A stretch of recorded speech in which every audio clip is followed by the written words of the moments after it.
The desperate call. The crystalline cities of Arvania glittered under the light of twin suns, towers of living coral, and sculpted stone reaching toward the violet sky. For 10,000 years, the Arvanian people had known peace. Their civilization had evolved beyond the need for weapons. Their technology focused entirely on creation rather than destruction. They were philosophers, artists, and healers who had forgotten what it meant to fear.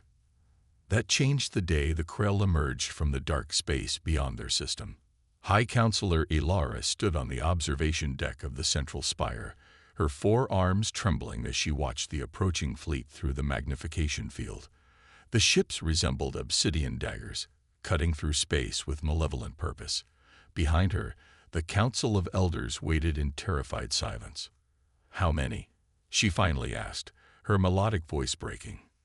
217 warships, replied Technician Morrow, his skin shifting from its normal azure to a pale gray. The outer colonies have already gone silent. The defense screens on Arvania IV collapsed within minutes.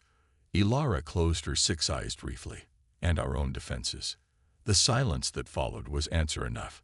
The Arvanians had dismantled their last weapons platform centuries ago, believing the galaxy had evolved beyond such barbarism. Their only defense systems were designed to deflect asteroids and space debris, not withstand a coordinated military assault. "The Krell will reach our homeworld in 7 cycles," Morrow continued. "They've ignored all communication attempts. Based on what we've witnessed at the outer colonies, they appear to be harvesting." Elder Vex, the oldest among them, stepped forward. His face was etched with lines of wisdom earned through 300 years of life. "There is one option we haven't considered. The rumors from the trading outposts speak of another species, one that still remembers the art of war." "You speak of the humans," Ilara said, her voice dropping to a whisper. "They're savages." "They're survivors," Vex corrected. "Their world was harsh, forcing them to evolve as warriors.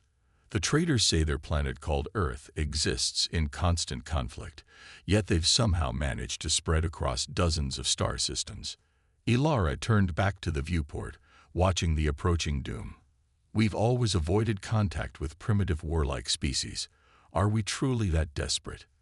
The council chamber fell silent as the reality of their situation settled upon them. They were facing extinction. "Prepare the quantum transmitter," Ilara finally said. "We will send a call for help across all frequencies.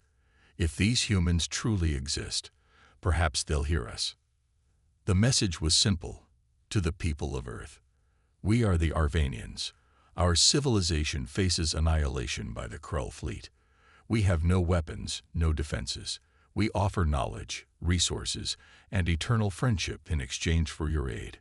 Please respond."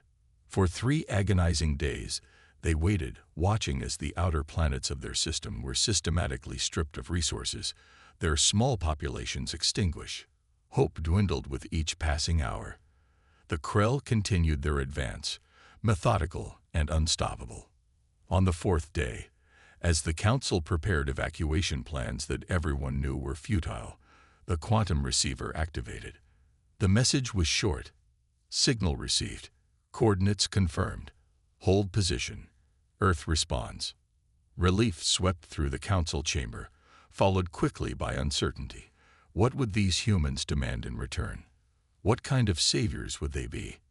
They didn't have to wait long to find out. The first human ships appeared at the edge of the system just hours later, impossibly fast, as if they had been waiting. They didn't look like trading vessels or diplomatic ships. Even to the peaceful Arvanians, their purpose was unmistakable. These were warships, sleek and angular, bearing insignias of something called the Earth Defense Force. "How many?" Ilara asked, an echo of her question days earlier.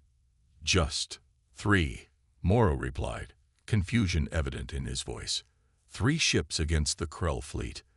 The lead human vessel, identified as the EDF Thunderchild, established communication immediately. The holographic projector in the council chamber activated, revealing a human figure. The alien stood upright on two limbs instead of the graceful four the Arvanians possessed. Its skin was a pale brownish pink, devoid of the color-shifting properties of Arvanian dermis. Two eyes, not six, regarded them with an intensity that made several council members step back. "I am Admiral Helena Vega of the Earth Defense Force," the human said, its voice deep and resonant. "We received your distress call. The Krell are known to us.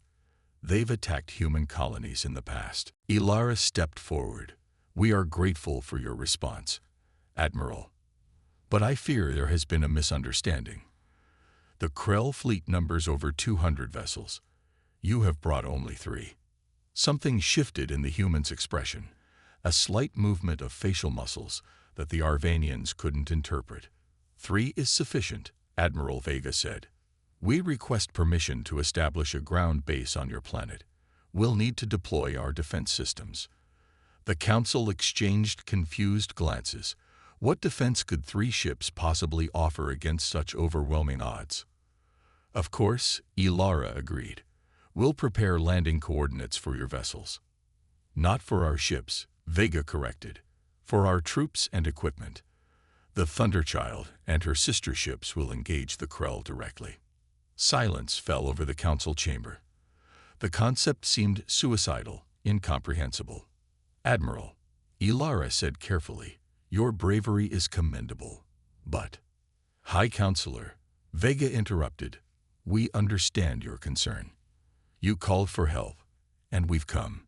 Now I need you to trust that we know what we're doing. Earth has been fighting wars for our entire existence. The Krell are dangerous, but they're not invincible."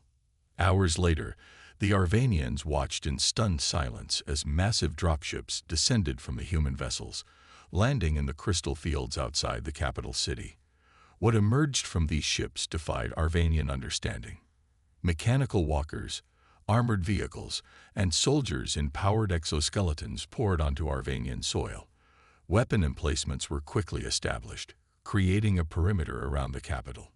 The humans moved with practiced efficiency, setting up what they called a defensive line in mere hours.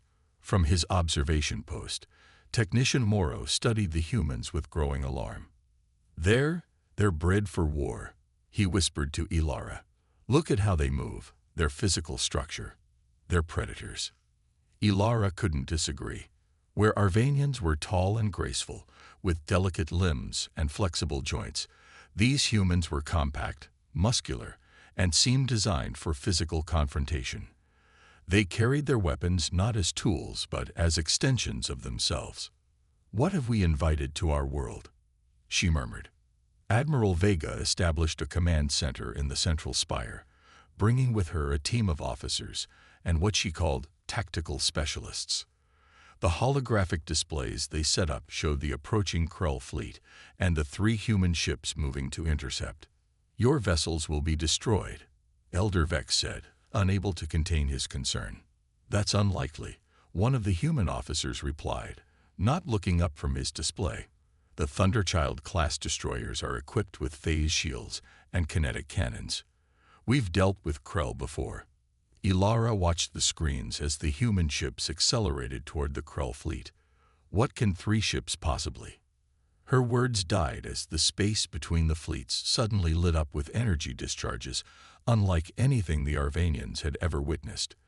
The human ships didn't flee or evade. They charged directly into the heart of the Krell formation, weapons blazing. The first Krell ship exploded in a silent flash of light, then another and another. The human vessels moved with impossible speed, their weapons tearing through Krell shields that had easily repelled the Arvanian defensive satellites. This is barbaric," one of the council members whispered. Admiral Vega turned to them, her expression unreadable to Arvanian eyes. "This is survival," she said simply. "You called for help. This is what help looks like." As the battle raged in space, the ground forces around the capital city suddenly activated. The Krell had deployed landing craft that the human ships couldn't intercept, dozens of troop carriers heading directly for the Arvanian cities. The humans didn't retreat. They didn't evacuate. Instead, they advanced to meet the threat, their weapons primed and their faces set in expressions of grim determination. For the first time in their history, the peaceful fields of Arvania would know war, and the saviors they had prayed for would reveal themselves to be something far more terrifying than they had imagined. The nightmare saviors. The first Krell landing pod crashed into the crystalline plains 3 kilometers from the capital city. Through the magnification screens, the Arvanians watched in horror as the pod split open like a grotesque seed, disgorging creatures that seemed to be made of chitin and malice, 6-limbed predators with razor-sharp appendages and cluster eyes that glowed within sickly yellow light. Shock troops. Admiral Vega noted dispassionately, as if she were commenting on the weather. Standard Krell invasion protocol. They'll try to establish a beachhead before bringing in their harvester units. High Counselor Ilara stared at the human with growing unease. You speak as if you've faced this many times before. 17 engagements with Krell forces in the past decade. Vega replied without looking away from the tactical display. They're persistent. Outside, the human defensive line activated. Armored walkers advanced, their weapon systems tracking the approaching Krell forces. Soldiers in powered armor formed into squads, their movements coordinated with machine-like precision. You should move your civilians deeper into the city, Vega suggested. Or better yet, into underground shelters if you have them. We have meditation chambers beneath the central spire, Elder Vex offered. They can accommodate many thousands. Vega nodded. That will do. And your data archives. Historical records, scientific knowledge. Anything the Krell might target for destruction. The question caught the Council off guard. In their panic, they hadn't considered the preservation of knowledge. We have crystal matrices containing our collective wisdom, Ilara said. They're stored in the halls of memory. Secure them, Vega ordered. If there's one thing we've learned about the Krell, it's that they don't just destroy bodies. They erase civilizations. The battle began with a sound that would haunt Arvanian dreams for generations, the thunderous roar of human artillery. The peaceful species had never heard such violence, had never imagined that sound could be weaponized with such devastating effect. From their observation point in the central spire, Ilara and the Council watched as human weapons unleashed destruction upon the advancing Krell. Energy beams sliced through chitin armor. Explosive rounds reduced the alien invaders to scattered fragments. The human soldiers moved forward methodically, securing ground meter by bloody meter. Is this what war has always been? Ilara asked, her voice barely audible over the distant thunder. Admiral Vega stood beside her, hands clasped behind her back. This is controlled warfare, she corrected. Precise application of force with minimal collateral damage. Trust me, it gets much worse. More Krell pods landed, and still the humans advanced. Their casualties mounted. Ilara could see soldiers falling, could hear their pained cries through the communication relays. But they continued without hesitation. In space, the battle had taken an unexpected turn. The Krell fleet, facing unexpected resistance from the 3 human destroyers, had changed tactics.